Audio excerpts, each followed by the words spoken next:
Hello and welcome to the channel guys. So ఈరోజు మనం discuss చేయబోయే స్టోరీ వచ్చేసి ఇది రియల్ ఇన్సిడెంట్ అండ్ ఇది జరిగిన తర్వాత నుంచి ఒక కొత్త లా లా ఫంక్షన్లోకి వచ్చింది. కొత్త లా క్రియేట్ అయింది. సో స్టోరీలోకి వెళ్తే హిచ్ హైకర్స్ అంటే ఇప్పుడు దారిలో హైవేస్ మీద లిఫ్ట్ అడుగుతూ ఉంటారు కదా. సో మేము సర్టన్ దాకా వెళ్తున్నాము, కెన్ యూ డ్రాప్ మీ అని చెప్పేసి. సో ఆ లిఫ్ట్ అడిగే వాళ్ళు ఎవరైతే ఉంటారో వాళ్ళని హిచ్ హైకర్స్ అంటారు. సో 1960s 1970sలో యూఎస్లో అది చాలా కామన్గా ఉన్నింది. బట్ రీసెంట్ డెకేడ్లో hitchhikers are dangerous people. And నువ్వు ఎవరి కార్లోకి ఎక్కుతున్నావో ఆయన గురించి నీకు తెలీదు, నీ కార్లో ఎవరు ఎక్కుతున్నారో వాళ్ళ గురించి నీకు తెలీదు. So last decade it was considered as a very serious practice to do. అంటే ఎవరికి లిఫ్ట్ ఇవ్వద్దు, ఎవరి దానిలో లిఫ్ట్ అడగద్దు, ఎందుకంటే నీకు తెలియదు అవతల మనిషి ఎంత క్రిమినల్లో అని చెప్పేసి. సో ఇట్లుండగా September 29th 1979 రోజు 1979లో మేరీ అని ఒక ఆమె హైవే మీద నిలబడి లిఫ్ట్ అడుగుతా ఉంది. ఎందుకంటే వాళ్ళ తాత వాళ్ళ ఇంటి నుంచి వాళ్ళ ఇంటికి వెళ్ళడానికి. And this is out side of San Francisco and Los Angeles. So తను లిఫ్ట్ అడగంగా ఒక 50+ ఏజ్ ఉన్న ఒక ఆయన తన వ్యాన్ని ఆపేసి లిఫ్ట్ ఇద్దామని చెప్పి రెడీ అయినాడు. బట్ ఈమె మేరీతో పాటు వాళ్ళిద్దరు ఫ్రెండ్స్ ఉన్నారు. అండ్ ఈయన వచ్చేసి మేరీతో అన్నాడు, నేను నీ ఒక్కదానికి అయితేనే లిఫ్ట్ ఇస్తాను అని చెప్పేసి. సో తనకి వాళ్ళిద్దరు ఫ్రెండ్స్ కూడా పరిచయం అయింది. రీసెంట్లీ అప్పటికప్పుడు లిఫ్ట్ అడుగుతున్నప్పుడు మాట్లాడుకున్నారు అంతే. So it was not a serious friendship. So తను వాళ్ళ దగ్గరికి వెళ్ళేసి చెప్పింది, ఇట్లా లిఫ్ట్ నా ఒక్కరికే ఇస్తారంట అని చెప్పేసి. వాళ్ళు మాట్లాడుకున్నారు, అదేంది అంత పెద్ద వ్యాన్ ఉంది, మనం అందరం ఈజీగా పడతాము, ఆయన ఎందుకు అంత నీ ఒక్కరికే లిఫ్ట్ ఇస్తున్నాను అని చెప్పేసరికి ఈవెన్ తను కూడా ఆలోచించి అవును కదా అనేసి. బట్ ఎనీవే తను వెళ్ళాల్సి ఉండింది.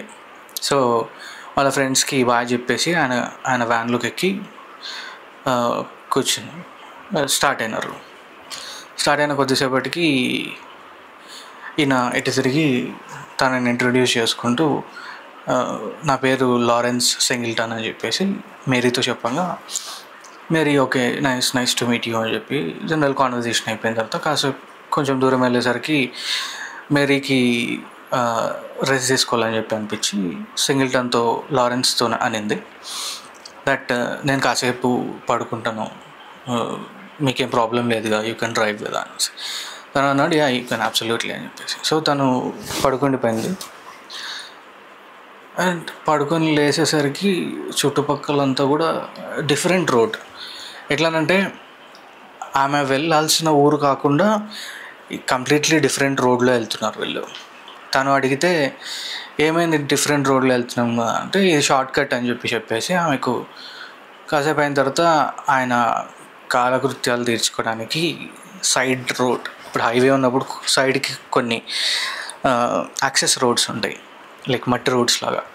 సో మట్టి రోడ్లోకి తీసుకెళ్ళి తను దిగి కొంచెం దూరం వెళ్ళి ఆయన కంప్లీట్ చేసుకొని వచ్చేసరికి మేరీకి ఏదో తట్టింది, something wrong is going to happen అని చెప్పేసి.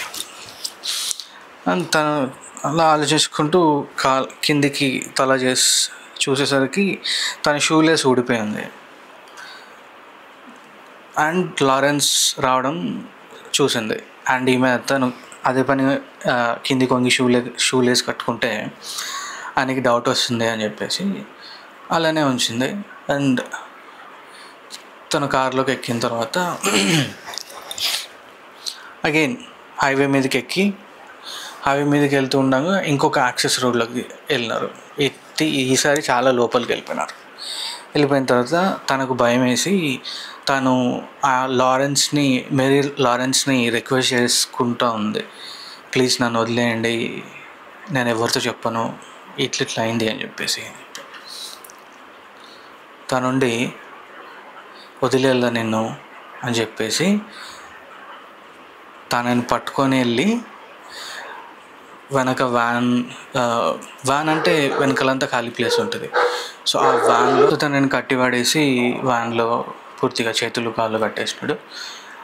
అండ్ ఇంకా ఇంకా ఇంకా ఆ యాక్సెస్ రోడ్లో ఇంకా లోపలికి వెళ్ళి చుట్టుపక్కల ఒక 2-3 కిలోమీటర్స్లో కూడా ఎవరు లేని ప్లేస్లోకి తీసుకెళ్ళి ఓపెన్ చేసి కనుక బ్యాక్ డోర్స్ ఓపెన్ చేసి తనని తీసుకొని బయటికి తీసుకొని వచ్చి తను అదే పదే మేరీ రిక్వెస్ట్ చేస్తూ ఉండింది లారెన్స్ని, దట్ వదిలేయండి నన్ను ప్లీజ్ అని చెప్పి చాలా హంబుల్గా రిక్వెస్ట్ చేస్తూ ఉంది, వదిలేలా నిన్ను అని చెప్పేసి.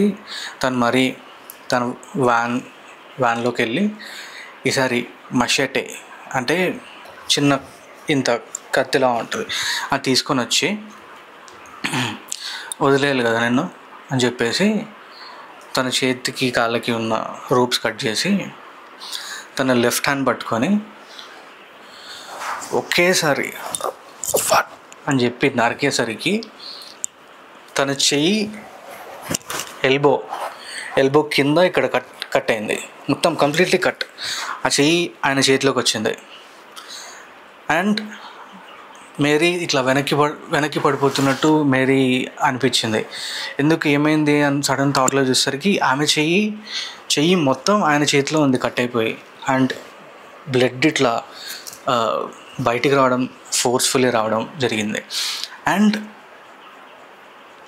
ఆమె పడుతూ ఉండగా తన లెఫ్ట్ హ్యాండ్ని ఆమె రైట్ హ్యాండ్తో పట్టుకున్న రైట్ హ్యాండ్ని మరి 1, 2, 3, 4 టైమ్స్ నరికి 4th టైంకి కట్ అయింది. సో 2 చేతులు, ఇది ఫోర్ ఆర్మ్ ఇక్కడ దాకా కట్ అయింది, లెఫ్ట్ హ్యాండ్ ఇక్కడ దాకా కట్ చేసినాడు. అండ్ ఆల్మోస్ట్ ఫుల్ బ్లడ్ కారుతూ ఉంది. సరే ఇప్పుడు నేను వదిలేస్తున్నా అని చెప్పి వదిలేసి, అంతకుముందే ఫస్ట్ టైం చేతులు కట్టే ముందు అయినా ఆమెను ఒక 1 or 2 hours కొట్టి లైక్ ఆమెకి స్పృహ కోల్పోయేలాగా అంతగా కొట్టినాడు అనమాట. సో ఈ సెకండ్ హ్యాండ్ కట్ చేసేసరికి ఆమె మొత్తానికి వెనక పడిపోయింది. అండ్ ఆమె అన్కాన్షియస్ అయిపోయిన ఆమెని ఈయన తీసుకెళ్ళి బ్రిడ్జ్ ఉంటుంది, బ్రిడ్జ్ కింద నుంచి వాటర్ పాస్ కావడానికి అది ఇట్లా బ్రిడ్జ్ లాగా ఫామ్ అయి ఉంటుంది, ఇట్లా సెమీ సర్కిల్ షేప్లో కింద నుంచి వాటర్ ఫ్లో కావడానికి. సో ఆమె బాడీని తీసుకెళ్ళి కరెక్ట్గా రోడ్డు నుంచి 30 feet డౌన్ ఉంది, బాడీని కిందికి పడేసి కిందికి వెళ్ళి ఆ హోల్ ఏదైతే ఉంటుందో ఆ హోల్లో ఆమె బాడీని డంప్ చేసేసి ఈయన హైవే ఎక్కేసి వెళ్ళిపోయినాడు. అండ్ మేరీ ఒక 1-2 hours చనిపోతుందేమో అనుకుంది. కళ్ళు మూతలు పడుతున్నాయి, కానీ ఏదో ఒక తెలియని గొంతు, ఏదో ఒక తెలియని వాయిస్, నువ్వు కళ్ళు మూసుకుంటే నువ్వు చనిపోతావు ఖచ్చితంగా అని వినిపించేసరికి ఆమె ఏమంటారు బలం తెచ్చుకొని కొంచెం ఈ కట్స్ ఏవైతే ఉన్నాయో వాటిని ఇసుకలో రుద్దేసి ఇసుకలో మొత్తం ఇట్లా రుద్దేసి పైకి ఎత్తి, ఎందుకంటే ఇప్పుడే ఫ్రెష్ వూండ్స్ అవి, దీని నుంచి బ్లడ్ లాస్ అయ్యి లేకపోతే మిగిలిన మజిల్ కానీ కింద పడిపోయే ఛాన్స్ ఉంటుంది. సో లేచి 2 చేతులు ఇట్లా పట్టుకొని ఆ బ్రిడ్జ్ కింద నుంచి వచ్చి హైవే రోడ్ ఎక్కి ఆమె కంప్లీట్లీ నేకెడ్ ఉంది. అండ్ మొత్తం తల నుంచి కాలు దాకా completely covered in blood. So పరిగెత్తుకుంటూ ఒక కార్ ఆపోజిట్లో వచ్చేసరికి ఆ కార్ దగ్గరికి పరిగెత్తే ఆ కార్లో ఉన్న వాళ్ళు ఆమెను చూసి భయపడి ఆమెని పాస్ చేసి వెళ్ళిపోయినారు. అండ్ నెక్స్ట్ ఇంకొక కార్, సరే ఇక్కడ ఉంటే కార్ దొరకడం కష్టమేమో అని చెప్పేసి ఆమె 3 కిలోమీటర్స్ అట్లనే నడుచుకుంటూ ఓపికన్నంత పరిగెత్తుకుంటూ వెళ్ళేసరికి ఒక కారు కనిపించింది. అండ్ ఆ కార్లో ఒక కపుల్ ఈమెని కార్ ఎక్కించుకొని వెంటనే దగ్గరలో ఉన్న హాస్పిటల్ తీసుకుని వెళ్తే she survived, but she lost both her hands. And ఇదంతా అయిపోయిన తర్వాత తను రికవర్ అయిన తర్వాత పోలీస్ వాళ్ళు వచ్చి ఎంక్వైరీ చేసి ఇన్వెస్టిగేట్ చేసి ఆయన స్కెచ్ ఆర్టిస్ట్లో ఆయన స్కెచ్ చేసినారు మేరీ ఏదైతే ఇచ్చిన ఫేస్ ఫీచర్స్ వల్ల. సో ఇది ఇట్లా ఉండగా సో ఈ పోలీస్ స్కెచ్ ఏదైతే ఉందో టీవీలలో వేసి ఈయన గురించి న్యూస్ వస్తుండగా ఈయన నేబర్ ఆమె పోలీసులకి కంప్లైంట్ ఇచ్చిన తర్వాత ఈయనని పట్టుకున్నారు పోలీస్ వాళ్ళు. అండ్ కోర్టులో సబ్మిట్ చేసి ఈయనకి కోర్టులో సబ్మిట్ చేసి కేసు జరుగుతూ ఉండగా మేరీ అండ్ లారెన్స్ ఇట్లా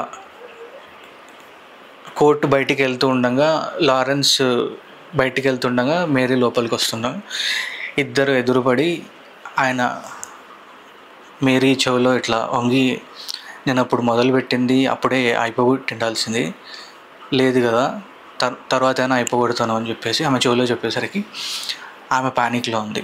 అండ్ ఈయన 10 years జైల్లో ఉన్నాడు. ఈ 10 years కూడా ఆమె భయంతో ఉండింది, బతుకుతూ ఉంది. ఆ 10 years తర్వాత ఈయన రిలీజ్ అయినాడు. రిలీజ్ అయిన 2 years తర్వాత ఒక ఆమెని రోజీ సంథింగ్, సో ఆమెకి 3 పిల్లలు ఉన్నారు. ఆమెని ఏదైతే మేరీకి చేసినాడో సేమ్ వే చేసి చంపేసినాడు. ఆమె చంపేసిన తర్వాత మరి కోర్ట్ హియరింగ్లో ఈయనకి ఈసారి కొత్త పనిష్మెంట్, కొత్త లా, స్టార్టింగ్లో మనం ఏదైతే డిస్కస్ చేసినామో ఆ కొత్త లా ఈయన చేసిన ఈ క్రూరమైన కిల్లింగ్స్ వల్ల ఇంప్లిమెంటేషన్లోకి వచ్చింది. That is nothing but death sentence. So death sentence అని అంటే ఈదర్ ఆ క్రిమినల్ని పాయిజనస్ ఇంజెక్షన్స్ వేసి చంపడం, లేకపోతే ఎలక్ట్రిక్ చైర్లో ఎగ్జిక్యూట్ చేయడం. So these are 2 death sentences, or else 25 years to 30 years in prison. So these 3 collectively called as death sentence. So ఈ లా ఎఫెక్ట్లోకి వచ్చింది ఈయన చేసిన ఈ క్రూరమైన కిల్లింగ్స్ వల్ల. So this is story about new law which is introduced. And మీకు నచ్చినట్టయితే like, share and subscribe please. And according to the metrics చాలామంది చూస్తున్నారు బట్ లైక్ చేయట్లేదు అండ్ షేర్ చేయట్లేదు, సబ్స్క్రైబ్ కూడా చేసుకోవట్లేదు. So please do it, it will help me a lot. Going further I try to bring up very interesting stories every day for you guys. Thank you.